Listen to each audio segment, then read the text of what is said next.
And good evening to you, and welcome to today's edition of Politics 101, the song of the Steel Band, taking us into today's program. Tonight, we'll have as our special guest, Vincent Alexander, who is an opposition appointed commissioner at GECOM, among other things. And Vincent is going to be here to talk about what's happening at GECOM.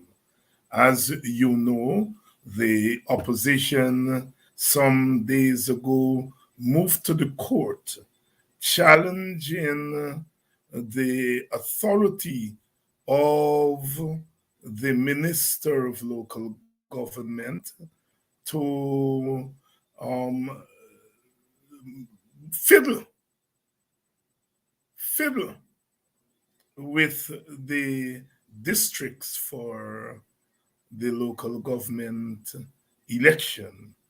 And they argued that the minister did not have any constitutional authority to fiddle with the boundaries for the local government election. And they further argued that the arrangements for the general election could not be used for the local government election. And this then triggered an action by the chief elections officer at GECOM.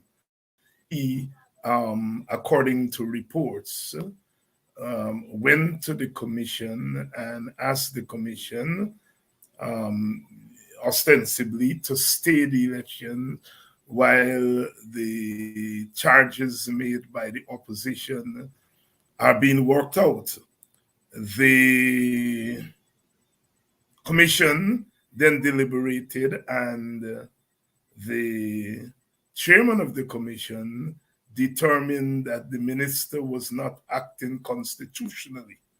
This led to a postponement of nomination day and of nominations, and invariably a postponement of the elections, which was set for sometime in February. So there we have it.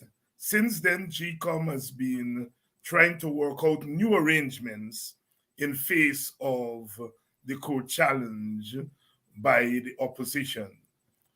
They met yesterday, the meeting was adjourned. They met again today. I understand that the meeting was also adjourned to next week, Tuesday, which is the statutory meeting day. And so we don't know where things are. In the meantime, Vincent Alexander's taken to the newspapers. He had a letter in two of the dailies. I didn't get a chance to look at the Guyana Times and the Guyana Chronicle to see whether they carried his letter. But his letter was carried in the Stabroek News and the Kaitro News. And basically, Vincent is arguing that they're playing politics with this issue at GECOM. Well, GECOM is a political body for all intents and purposes, but the fact that they're playing politics with this issue doesn't augur well for constitutional and electoral reform.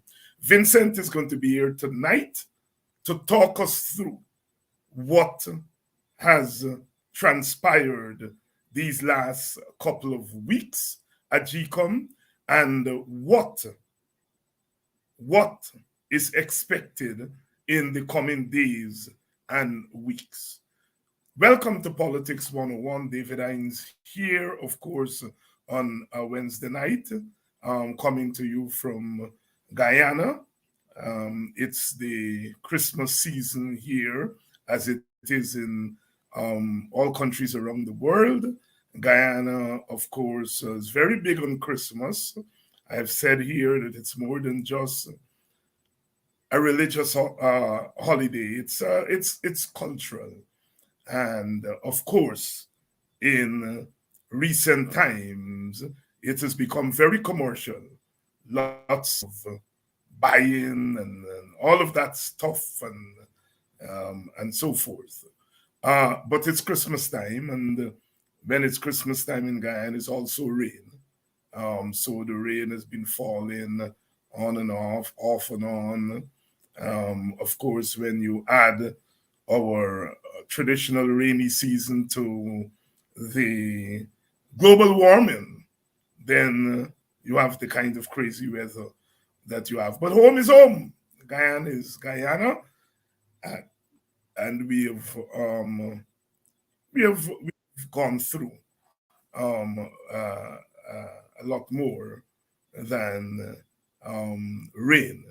And as we come on here tonight, we come with the news that the mayor of Georgetown, Mr. Yuvraj Singh, has been arrested by the police, ostensibly for Ubraj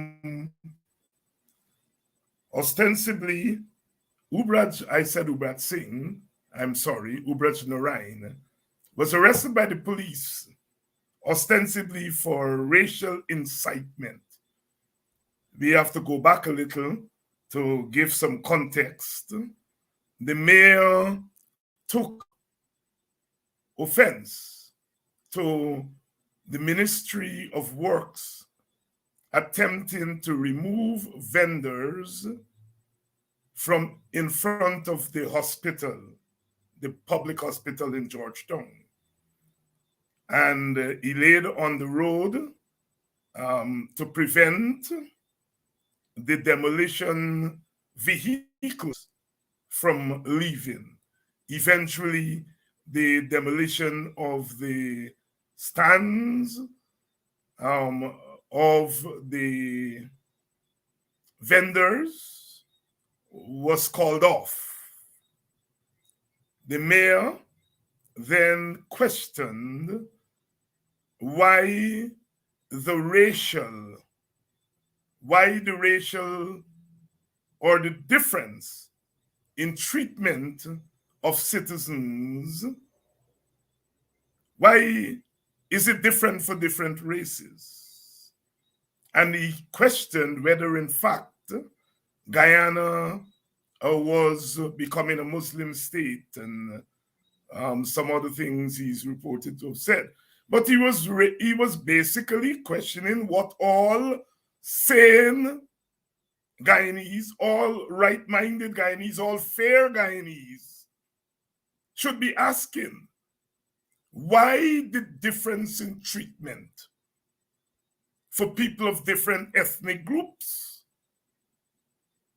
The mayor was drawing attention to the fact that all over Guyana, people trying to make a living have been putting up things along the roadways. And these people have not been challenged, or some people have not been challenged. But here are people, mostly of one ethnic group, African Guyanese, in front of the hospital. They're plying their trade, trying to survive in a land in which it's very difficult to survive. And the government, the central government, acting outside of its jurisdiction, attempting to forcibly move them. The mayor has drawn attention to the fact that the streets of Georgetown, or most of them, are under the jurisdiction of the mayor and the town council of Georgetown, not the central government. The central government, through its spokesperson, the venerable minister, venerable in quotes,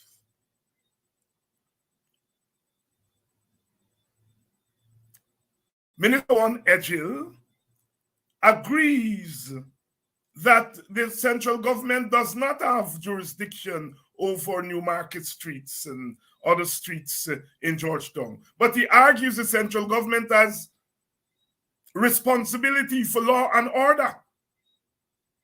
I was reminded today that we had some law and orders in villages. I know in Buxton we had a law and order, and I understand there was one in parts of Georgetown. But so Minister Agil is becoming a law and order. So it is the central government versus the local government. And the central government is coming with law and order force. We have, according to the government, the responsibility for law and order.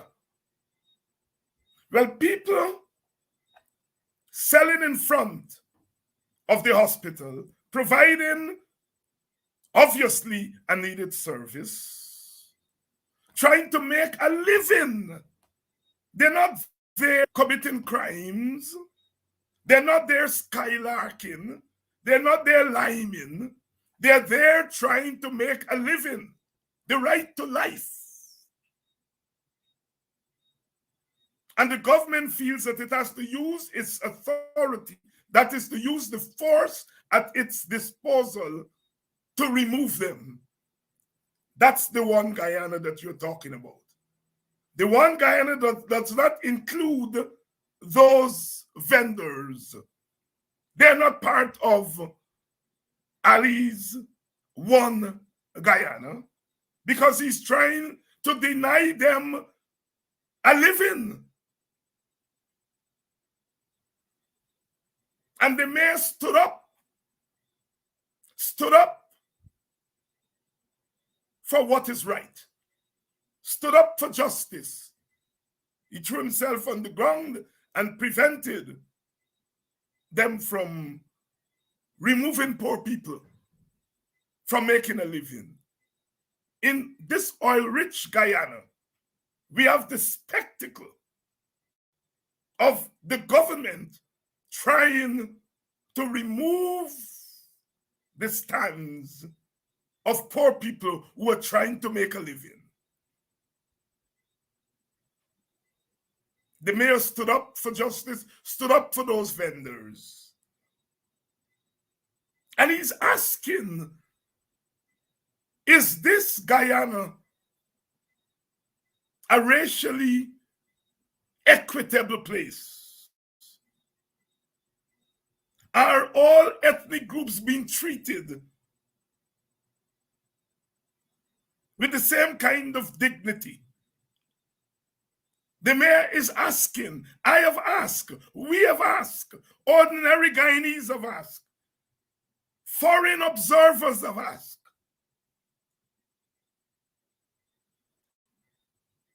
And the government didn't get to use the force against the vendors on that night. It has now opted to use the force against Mr. Narayan. The police arrested Mr. Narayan at his office this afternoon and charged him for racial incitement. So you now cannot mention the word race in Guyana. It's called, according to the government, racial incitement. Where are we in this country? Where are we in this country? Where are we headed? Can somebody please tell me what Mayor Narayan, what is this incitement? Who is he inciting? And what is he inciting them to do? Can somebody please tell me?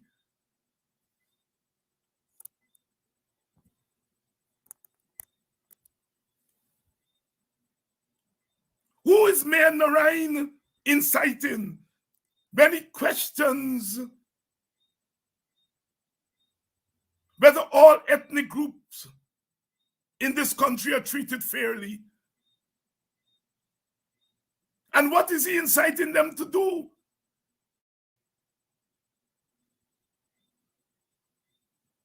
You see, let's be frank here, and Vincent is ready, and I'm going to get him in a minute.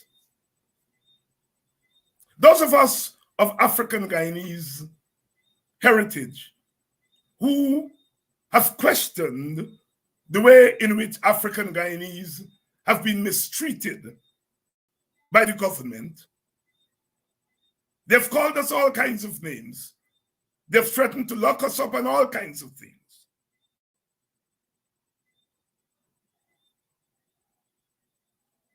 And very few of our Indian Guyanese public figures have given solidarity to us. One can think of GHK Lal and one or two Indian Guyanese in the People's National Congress. But other than that, no other Indian public figures, Indian Guyanese, have come out. And I think what is the story here is that Mayor Narain is Indian Guyanese, and that he has spoken out on a very touchy issue.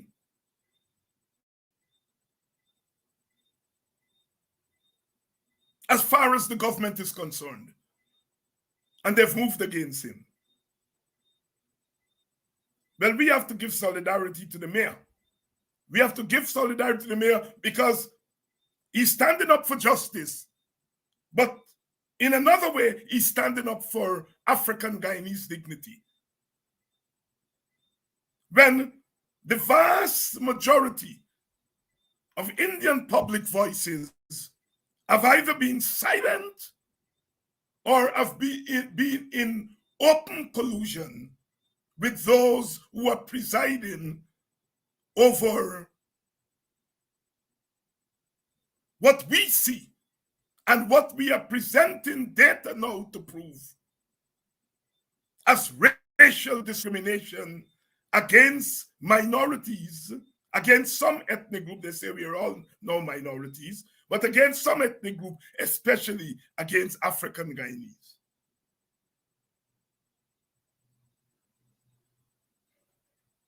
Good evening to all of you who are joining us tonight on a Wednesday night. Good evening to you. And good evening to all of you who have continued in these last 3 years to come on to these programs in the evening.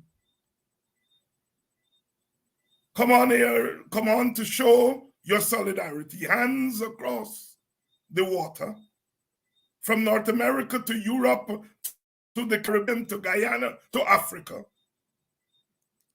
We are holding our hands across the water, and we are witnessing for our own freedom and our own justice. We were born free. Some of us were enslaved and indentured. We beat those systems and we took the shackles off of our feet. And every time we hear the crack of the whip, and that crack of the whip comes in many forms. It comes in the discrimination. It comes in the 8%. It comes in the arrest of the mayor. Every time I hear the crack of the whip, my blood runs cold. So said Robert Nesta Marley. Every time I hear the crack of the whip, my blood runs cold. And we are living under a government that is prepared to crack the whip at every twist and turn. Every time a minister messes with the boundaries or constituencies at election, I hear the crack of the whip. Every time the DPP becomes a magistrate and operates as though a prima facie case has been made out or has not been made out against some people in high places, every time she takes a case out of court, preventing it from proceeding, I hear the crack of a whip. Every time an African woman is spat upon by those in high places, I hear the crack of a whip. Every time the governing party refuses to cleanse the voters' list. I hear the crack of a whip and my body runs cold. It is not Ubraj Narain who should be charged for all kinds of incitement, racial incitement. It is those in power who should be charged for all kinds of incitement, because they're inciting this country to move to the edge. We have been trying on these programs to keep us in place against all the transgressions and the threats.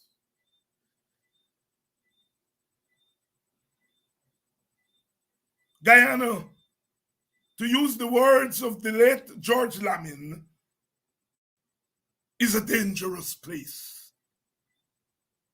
And we are living in dangerous times. We are living under a government that is prepared to crack the proverbial whip at every twist and turn. We are living under a dictatorship.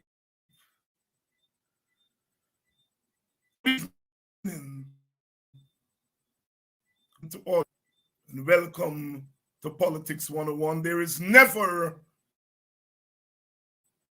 a quiet day when we can come here and talk about love, brotherly love and sisterly love, love of country, love of family. Can't there be a day when we sit down as human beings and speak about those deeper things? No, every day, relentlessly, we come on here and we have to talk about the transgressions of this government.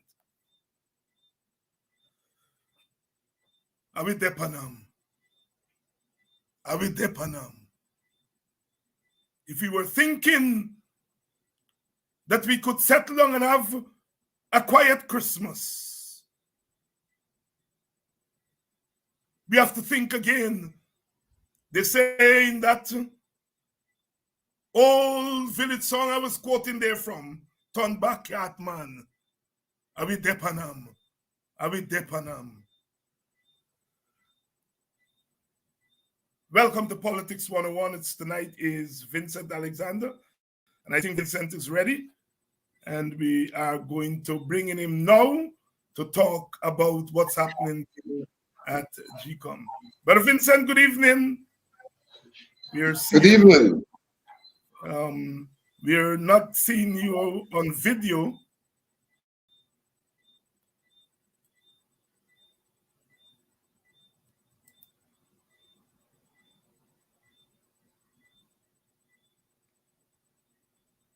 We're not seeing on video. We're hearing you.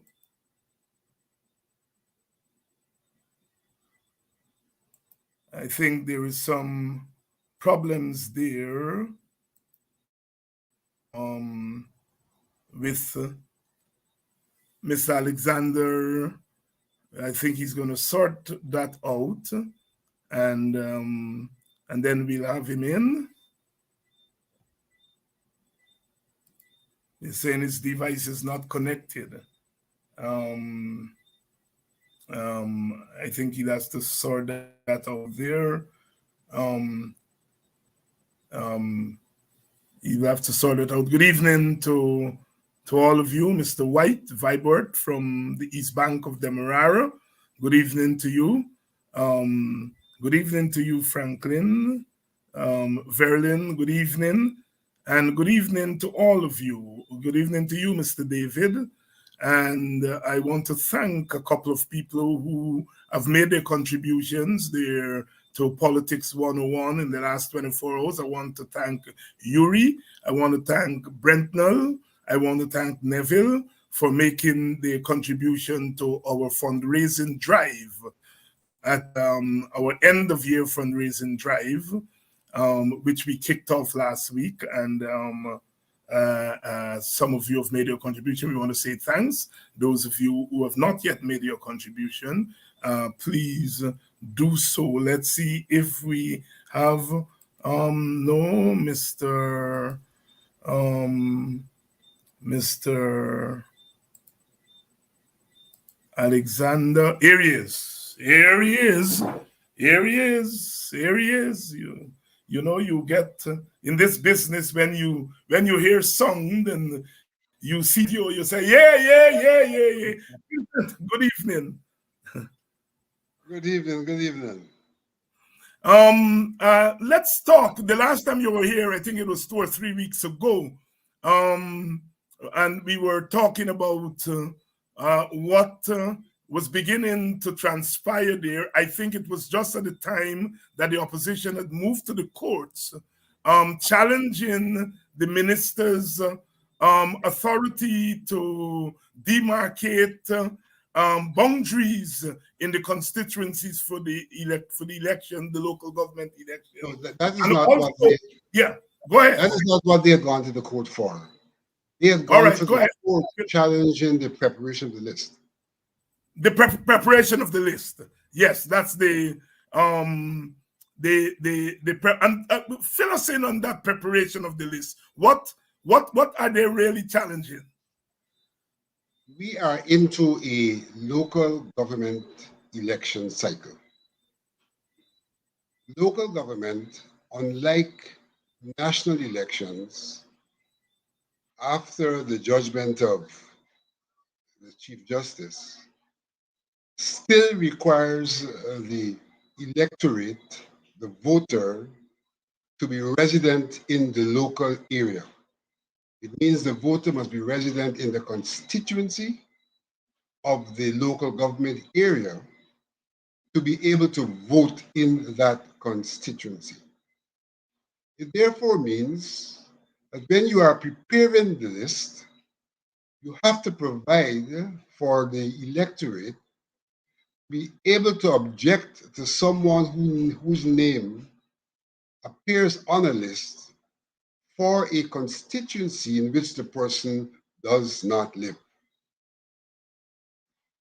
What GECOM did was to proceed to prepare the list as if they were preparing for a national election and did not apply the rule in relation to residency.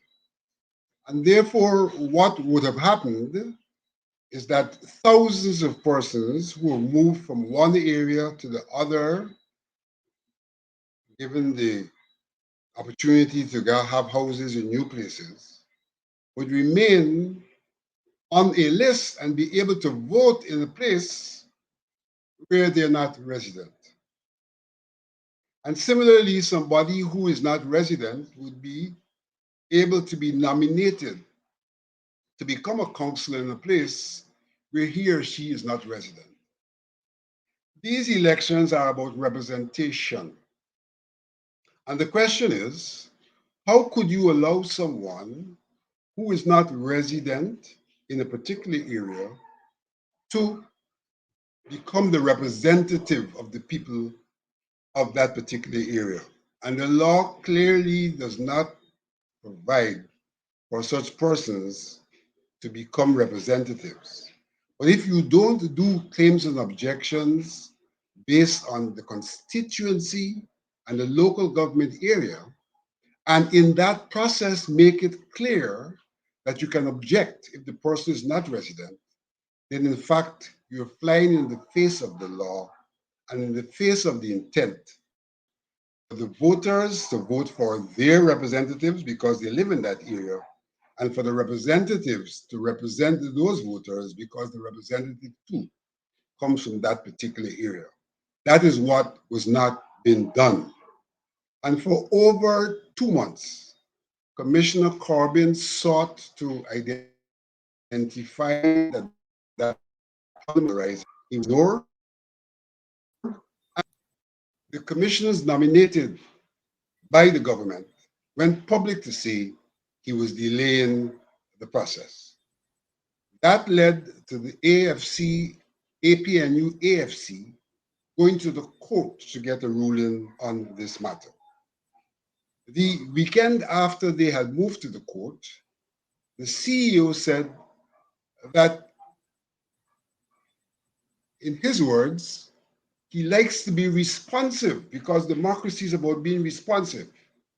And since the APNU AFC is a major stakeholder and have raised questions, that in response, he's proposing that we now conduct claims and objections that would facilitate the removal of persons who are not entitled to be on those lists because they are not resident. No, he didn't say he did something wrong. He just said, look, I'm a Democrat. And so since these guys are major stakeholders, I will show them how democracy works. So I'm now going to be responsive. And so he came to the commission with a proposition that we engage in claims and objections to rectify the problem.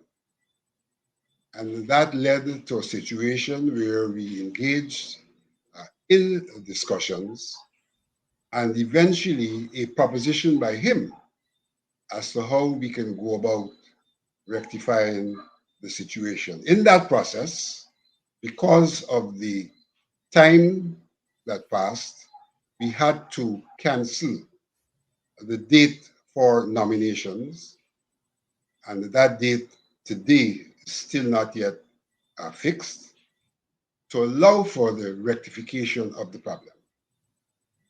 Parallel to that problem, we saw the Minister of Local Government issuing orders configuring and reconfiguring constituencies in local government areas. Under the laws of Guyana, and more particularly under the Local Government Elections Amendment Act, it is specified in Section 38A(5) that it is the Elections Commission which can fix constituencies and not the minister. That notwithstanding, 3 commissioners prepared a submission to prove that the minister had that authority.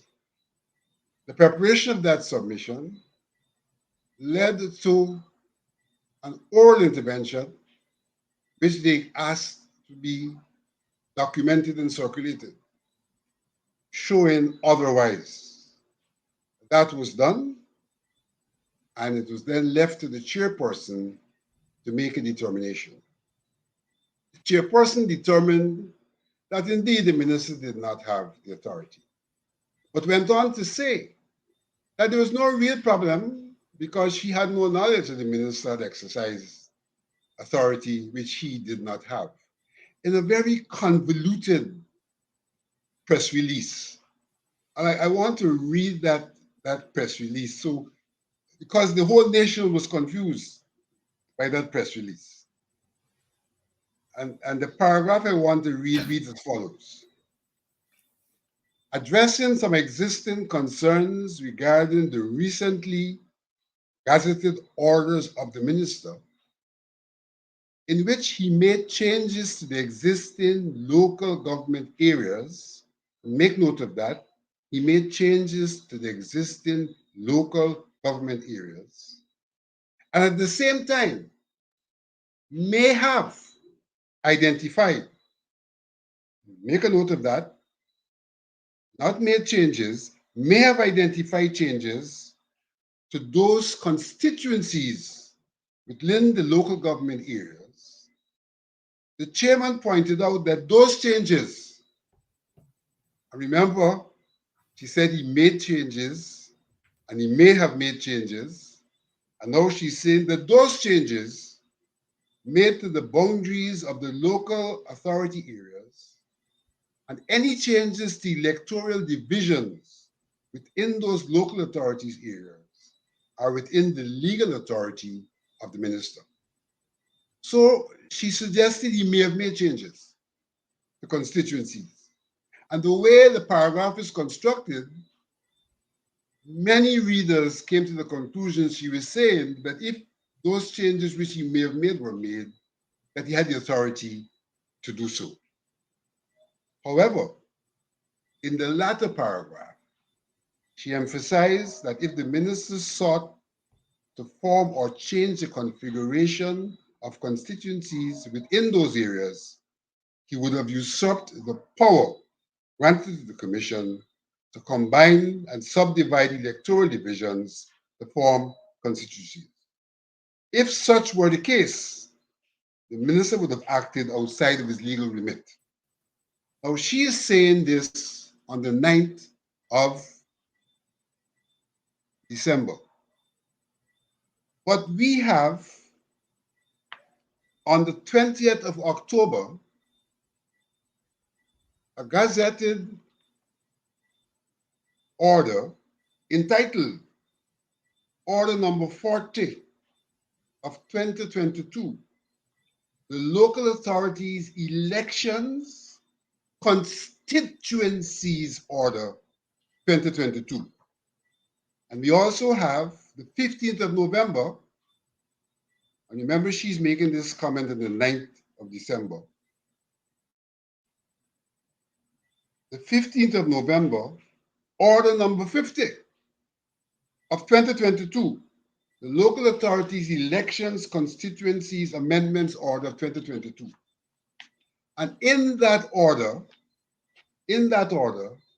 the minister sought to establish constituencies, an example of which is the Bryceland Potosi constituency, which previously did not exist.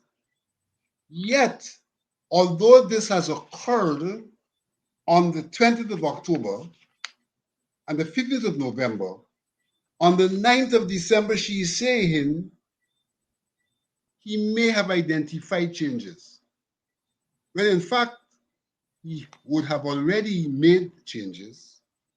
And to make it worse, GECOM, by that time, had already posted up electoral lists in that effort that the CEO referred to correct the problem. Those lists included the constituencies that had been created by the minister. And here was my dear chairperson saying to us, may have made. And at a subsequent meeting says, I have no knowledge that he has. And at yesterday's meeting said, I don't know that he has done so. Therefore, we can approve the plan for the elections and look at that matter at a subsequent time. But with my documentation, I would not allow that to persist. And so eventually, it was brought clearly to the fore that the minister had contravened the provisions. And so even in that circumstance, she said, let's adjourn and let's see exactly what the minister has done. I had already seen, and she had already seen because she had referred to that gazette, those gazetted orders in her press conference, but then claimed no knowledge of the content. Let's see what the minister would have done.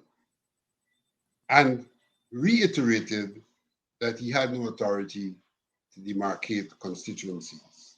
Today, a report was brought where it was unequivocally clear that the minister had in fact demarcated constituencies. And so GECOM has unequivocally now stated that the minister had no authority to demarcate those constituencies. As a consequence of that, we cannot go ahead as yet with preparing the voters list because the voters list can only be prepared based on legally constituted constituencies. And so we have now, after certain commissioners asked for permission to have time to read what she said today, concluded that next Tuesday, we will determine how we, GECOM, will constitute those constituencies, after which, and only after which, we can proceed to deal with the question of the voters list being prepared. So, one, the nomination day has been cancelled. Two, we do not presently have a list constituted in the manner that's required. Three, the determination of how we will do that will have to await the determination of how we GECOM constitute the constituencies, after which we'll get back to the question of the preparation of the list. And that's the status quo. Vincent Alexander, Commissioner of GECOM, walking us through what has transpired there over the last couple of weeks that has led in all from all that we have seen. It has led, for all intents and purposes, to standoff there at GECOM. Vincent, today I saw something purportedly coming from the chairman saying that there are two options that you all have there. One option, and I'm paraphrasing here, one option is to endorse what the minister's already done. That is to GECOM to say, we endorse what he has done and proceed. And the other option is for GECOM to do its own constituency arrangement and proceed to operate from that basis. I take it that you have seen that. What do you make of it? But that was her ruling. That was a part of her ruling. Let me say this, that the use of constituencies was introduced by law in 2009. By law in 2009. Under the law, GECOM in 2010 established a procedure that required the registration officers in the affected areas, along with the assistant chief scrutineers of the parties, consult in the local area, and based on those consultations, to make a recommendation to GECOM for GECOM to determine how the constituencies would be demarcated. That has been the process. In what you saw, she has said that is one of the options. But that is what has occurred starting in 2010, very much occurred in 2016, also occurred in 2018, and what, for all intents and purposes, should occur in 2022 as well.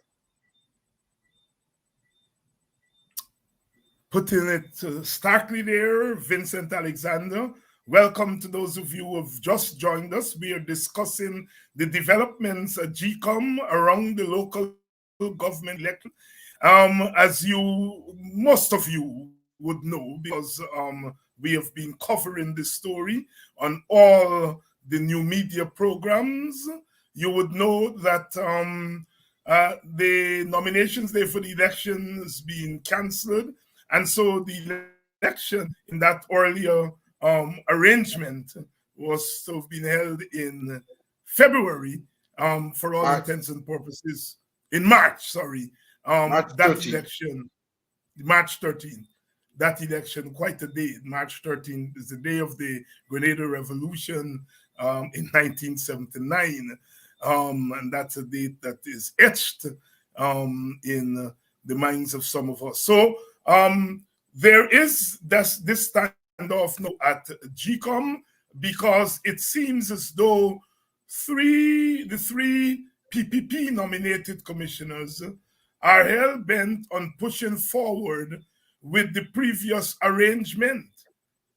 And the opposition commissioners, as you know, would have been calling for them to look at that voters list for the local government election for a long time. Charles Corbyn has been reported here by Vincent before, has been trying to point this out, and he has not been given an hearing. And now we see the chairman seems to be agreeing but not agreeing, and we don't know what is happening there. Now, Vincent, you've laid out the technical aspects and so on. Is there anything else that we need to know to get a picture of the technical failings of GECOM, the GECOM Secretariat in this instance, as far as the local government elections are concerned? Well, from the need to know aspect, first of all, let me speak to the citizens. Citizens need to know that for local government elections, when we have claims and objections, that they can go and make an objection if they are aware of someone who is on the list who has moved out of the area into a new housing scheme. Citizens need to know that so that they can ensure only the persons who live in their constituencies and who live in the local government areas are on the list and are going to be eligible to cast votes to determine who represents the constituency and who represents the local government area. Secondly, we need to understand that some of the problems have arisen, in my humble opinion, because GECOM has been slothful and probably intentionally so in appointing persons to vacant positions. In recent times, in my view, GECOM has contrived to appoint a CEO.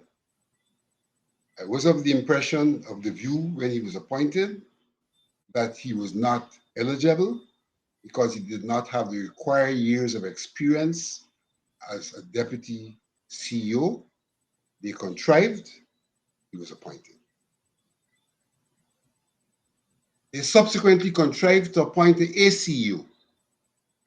We had persons nominated to be the ACEO, that's an assistant chief elections officer. The chairman came forward and said that no one was qualified, we must re-advertise. They re-advertised, someone new stepped in, all new stepped in.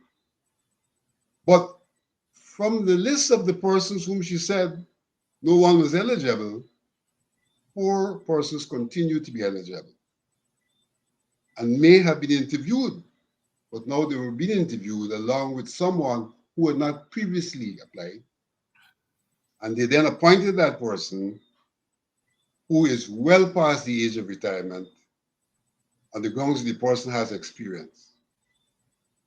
When there are other people who have experience, qualified and younger, who are bypassed or retiree, well past the age. And so that was another contrived situation. Having contrived those two, they seem to stall the process. And so, for example, as we go to a local government elections, GECOM does not have a civic and voter education manager. And so there's little information out there informing the public about local government and the elections. And so the preparedness is a problem. And so one may well argue that some of the problems we've had where the wrong things have been done, lists prepared correctly, have to do with the fact that we don't have the personnel to do the job. Those who are there are probably overloaded on one hand, and there are issues about their preparedness as was raised when they were being employed. So those are some of the matters that are there within GECOM that are impacting the preparation for the elections, not only the preparation of GECOM, but the preparation of the citizens who should be acquainted with information, particularly since they are going to be new voters who may not have voted before, who need to understand what local government is all about so they can approach the civic responsibility from a conscious perspective. GECOM is not creating the environment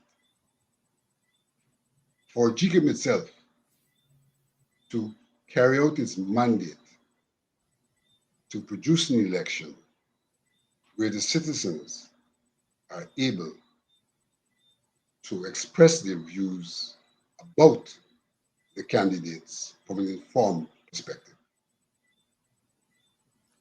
Vincent Alexander there pointing out that there are many things that are not in place for a proper election. A local government election, of course, is due. And GECOM, from a technical standpoint, we haven't moved to the political yet. The technical standpoint, there are things that must be in place, regardless of what's happening politically, for a proper election. And the commissioner is arguing that these things are not in place. I find it scandalous that there is not someone who is in charge of the information section, the voter education section. We all agree that democratic elections are not just about people going and voting, but about people being properly informed. I think it was Thomas Jefferson who talked about an informed citizenry. And you know, it's the job of the state. It is the job of the state to ensure that people are informed. It's a basic but important aspect of any election. And I find it scandalous that GECOM has not filled that position. Vincent, you sit next to your you want to say something? No? No, you go ahead. Yes, you sit there next to your co-commissioners from the PPP. What's their stance in all of this? Well, as I said earlier, on the question of the minister's authority, they collectively prepared a document arguing that the minister has authority to establish the constituency boundaries. And in the face of a document that indicated otherwise, they have not changed their position. It is only because the chairman has been persuaded otherwise that GECOM is now approaching the matter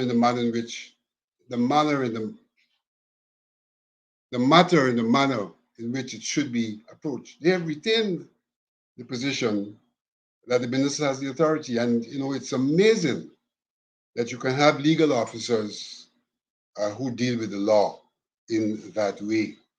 Fortunately, the chairperson on this occasion, reluctantly, I would say, has been persuaded to acknowledge what the law, in fact, provides for. On the question of the preparation of the list, same budup, so to speak. They embraced the wrong preparation and have never really changed their position. But because the chairman has been persuaded otherwise, for a change in recent times, we've had a four on the different side of the equation. And so the matters are being addressed, albeit reluctantly. Albeit reluctantly. And so one gets the impression that there is some motive that's driving their disposition. And so they are trying to manipulate the law to respond to whatever that motive might be. So when we hear a change at GECOM, really it's not a change on the part of the PPP elected commissioners. It's really the chairman of the commission adjusting our position somewhat. And even that adjustment, we are not clear about. Welcome to Politics 101. I'm seeing your comments, very informed comments. Somebody asked about the lawsuit that Mr. Alexander should have brought against Mr. Jack Dio. Where is it? I know we are inundated with news and inundated with the crassness of this government that sometimes we miss those things. We miss some things. So far as I know, Mr. Alexander's filed that lawsuit weeks ago. Vincent, am I correct? Almost a month now. Yes. But Yes. it's not Yes. it's not fixed. It's not a fixed dated suit, and so you know how the court system works. The courts operate. It's Yes. not yet come up. Uh-huh. So next week, Vincent, there was an adjournment yesterday, an adjournment today. So we move now to next week. I wouldn't want you to give away strategy and all of that kind of stuff, but optimistic that GECOM would do the right thing. Well, we have to work towards GECOM doing the right thing, and we know what the right thing is. We know that the question of the list, that they should extract the list as a voters list or voters register based on constituencies and the local government areas. And on that basis, they should do claims and objections. We know that that can no longer be done before the matter of the constituencies is settled, or else you wouldn't have the correct demarcations for configuring this, so that the constituency matter has first to be resolved. When that is resolved, then we can go back to how we deal with the question of the extraction of the list, claims and objections, and the preparation of those voters' lists.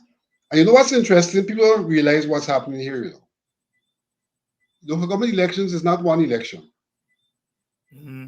There's 70 elections at the level of the local government, 80 of the local government areas. But more than that, there are over 600 elections, because every constituency is a discrete election to have a councillor elected from the constituency. And so there are really over 600 and something constituency elections, plus 80 elections at the level of the neighborhood democratic councils and the municipality. And it takes a bit of doing to have that done. Now, we know that the government has gone to Parliament and that they have passed the legislation which will institute draconian fines on electoral officers for strict liability offenses. And let me break that down. In law, there are some offenses only require that the act be carried out. And once the act is carried out, whether you did it with intent or not, once the act is carried out, you're guilty. In other instances, you're only guilty if they can show an act was carried out and you intentionally carried out the act. In relation to the reform of RUPA, all of the penalties are related to acts where people do something. Whether or not they did it intentionally is not a matter to be addressed. You just have to do it. So if you make a mistake and that mistake adds up to an act that should not have been done, you're guilty. And there are draconian fines, millions of dollars and years of imprisonment. One of the contentions is that that will dissuade qualified persons from applying for those jobs. Who wants to get a job where if you make a mistake, you can end up paying a heavy fine or being in prison? And so the chances are that GECOM may have a problem attracting the quality and the quantity of staff for the conduct of over the 600 and something elections. That is not fantasy. That is not theory. We had a situation where the People's Progressive Party submitted objections for 72 persons who were proposed to be employed by GECOM to help to conduct the elections, 72 persons. The CEO responded to their objection. What did he say? The first thing he said is, I don't have more people. And where I have more people, they are either less qualified, did worse in the tests, or in the local area, we don't have sufficient people. I have to move people from another area into the local area. And so for me, that's a manifestation already of the reduced response to GECOM in its attempt to recruit staff. And that comes clearly out of the situation created by the amendment of the laws in terms of the offenses and the penalties that are ascribed to those offenses. Quite a grim picture there. Um, those amendments to ROPA having that effect that some commentators and opposition politicians have talked about. Vincent, do those amendments have any impact on the local government election that is in question now? Well, that's a question those amendments, if assented to, or when assented to, take effect from the time. They're not retroactive. I don't know. They should not be retroactive. There was no provision, as far as I know, in the law that says they're to be applied retroactively. They should take effect from when assented to. I don't know when they'll be assented to. I don't know if it's before the elections. And so if they're assented to before the elections, then somebody who does something in these elections can well find themselves subjected to those laws. Subjected. Vincent Alexander here, bringing us up to date on what's transpiring at GECOM. We await that meeting next week. And after that meeting, of course, we'll have Vincent back to give us an update. Vincent, as we go out, what do you think is the general political game plan of the PPP? Because it's obvious that they are behind all machinations. And I read your letter today very carefully. I mean, the letter in the I saw it in two dailies. I don't know whether it was in the Guyana Times and the Guyana Chronicle, but I certainly read them on the different headlines in the Chronicle and in the Stabrook and Kaichur. I'm sorry, the Stabrook and the Kaichur News. And you seem to be Chronicles never carried a letter I wrote. They never carried it. Chronicles never carried a letter written by me. Wow. I have stopped sending my letters to Chronicles. Yeah. They don't carry it. Yeah.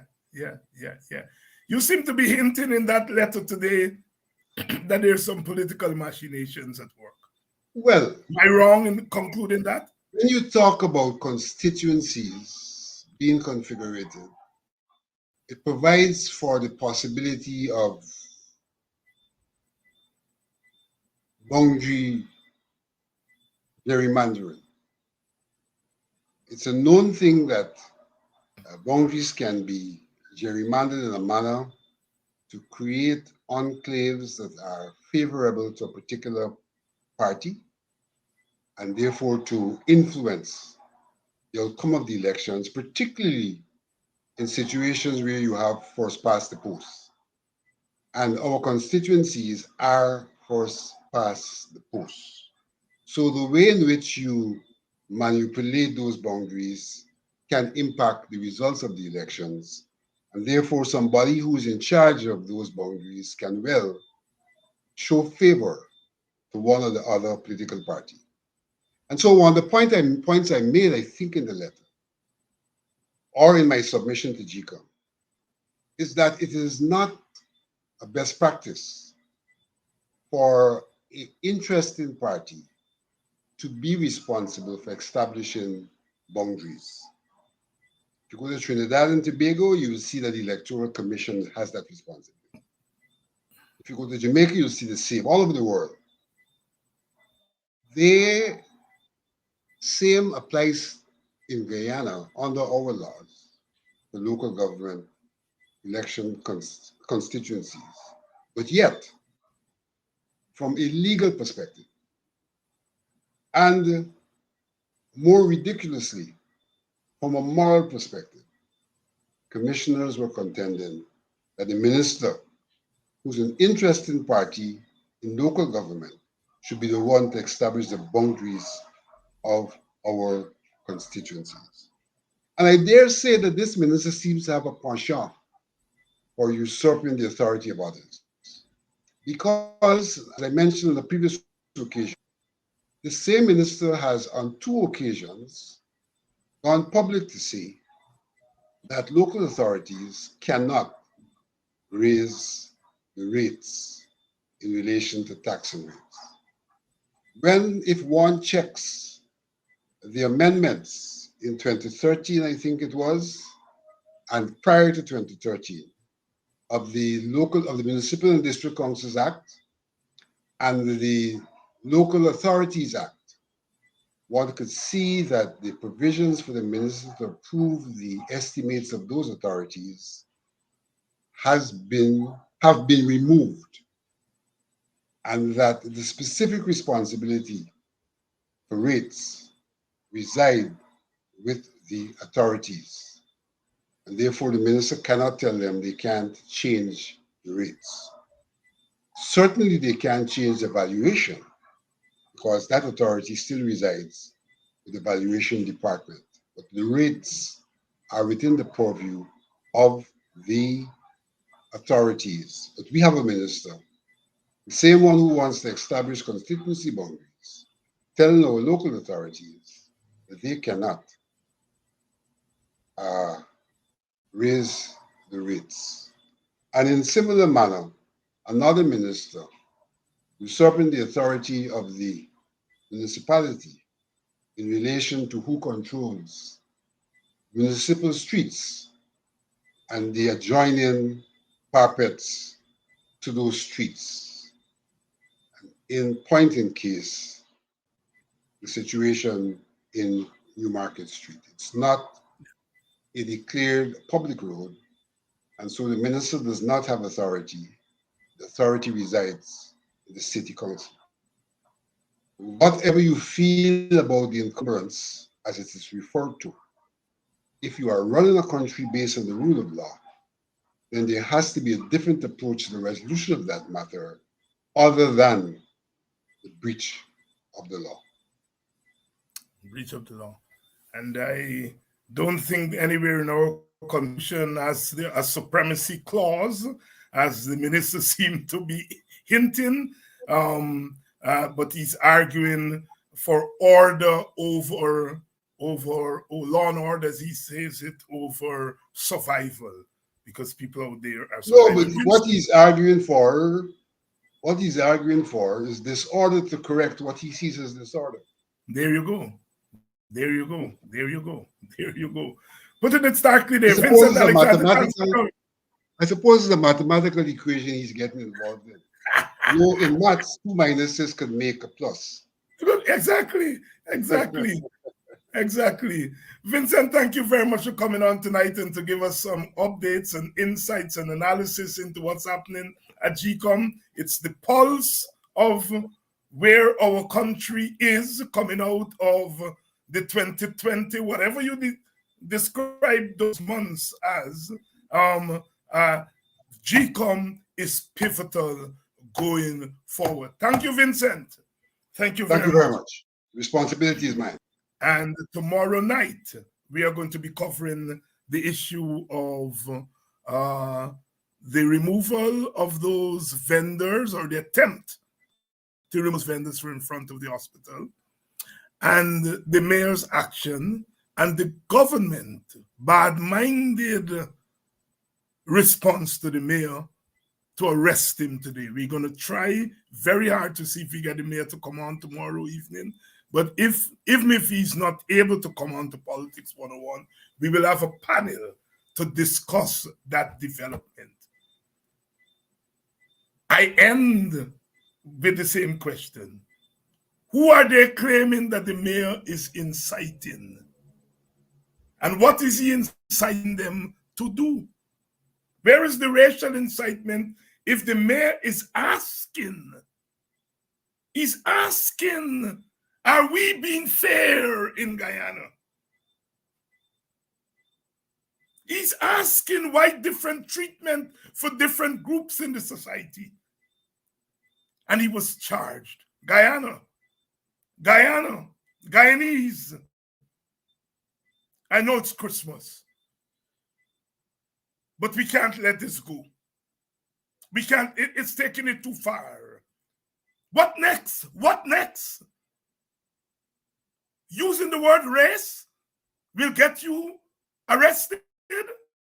What next?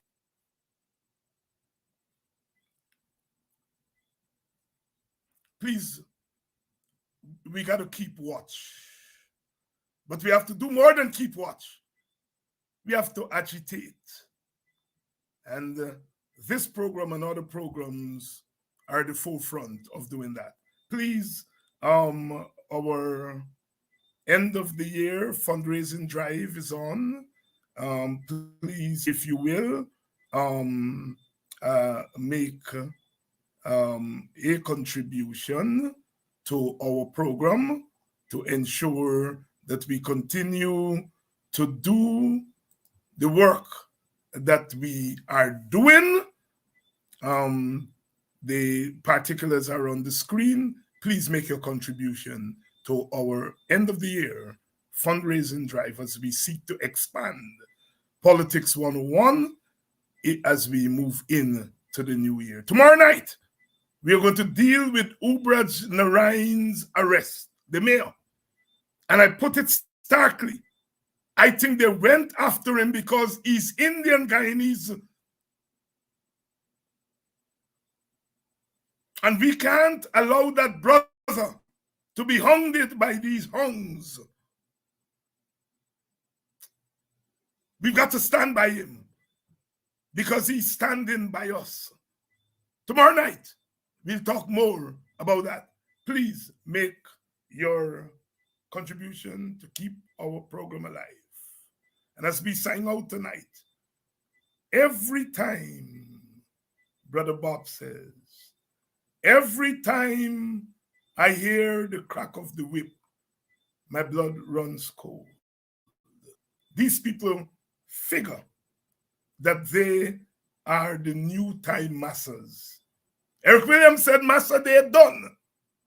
Master, they're done. 1956, at the University of Woodford Square, as it was dubbed, Dr. Eric Williams said, Master, they're done. The Calypsonian Chuck does say, Master, they must done. There's no whip. And we have got to take the whip out of their hands. Good night. And tomorrow night, we come back. We come back. I love Brother Jimmy Cliff. And above all, I love his song. The harder they come,